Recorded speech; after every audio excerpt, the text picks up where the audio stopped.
Règle numéro 4. Ne deviens pas le monstre que tu souhaites devenir.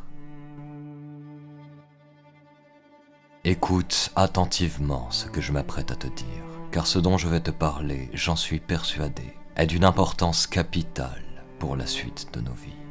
Nietzsche eut écrit dans son ouvrage Par-delà le bien et le mal: quiconque lutte contre des monstres devrait prendre garde dans le combat à ne pas devenir monstre lui-même. Et quant à celui qui scrute le fond de l'abysse, l'abysse le scrute à son tour. Une bien belle citation, mais je ne partage pas exactement la vision de Nietzsche. L'abysse fait partie du monstre, oui, mais il doit également ancrer une partie du cœur de son ennemi sans qu'il n'y succombe totalement pour que ce dernier soit un ennemi efficace. Le meilleur policier est l'ancien criminel. Et si le déshonneur attire la mort, c'est en partie parce qu'il appelle également les hommes d'honneur au devoir. Et rien ne peut retenir un cœur qui se bat pour la survie de ceux qu'il aime. Mais pour en revenir à notre règle, elle est une contradiction. Mais le monde est plein de contradictions qui, lorsqu'on y réfléchit bien, sont évidemment logiques.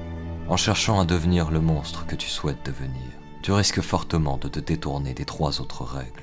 Alors, pour devenir un monstre, il te faut laisser la vie se charger de ta transformation.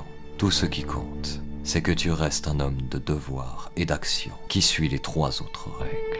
Mais retiens bien, la plupart des monstres que tu croiseras nourrissent de la haine et une certaine agressivité non contrôlée. Ils ont une dangerosité de façade, car cette haine est une énorme faiblesse qui les ronge. De plus, ils se battent bien souvent pour leur propre personne et uniquement pour cela. Et si tu m'écoutes, j'ose espérer que tu as donc un avantage sur eux.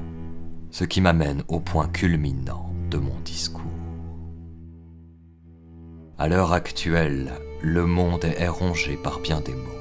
Les monstres se répandent et leur déshonneur entraîne doucement les sociétés vers la mort.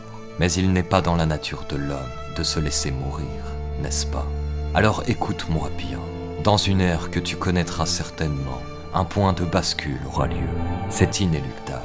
À ce moment, les seuls monstres qui seront réellement à craindre seront les chasseurs de monstres. L'honneur redeviendra central, car il sera vital, et nous entrerons dans l'ère de la grande chasse. Je le crois dur comme fer, et je me battrai pour cela. Sois un homme de devoir.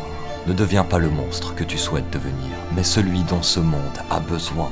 Deviens un chasseur de monstres, car il s'agit du chemin le plus difficile. Tous ces rats, ces vipères, ces requins qui pourrissent le monde chaque jour un peu plus, ne font qu'accélérer leur chute, car les chasseurs de monstres seront bientôt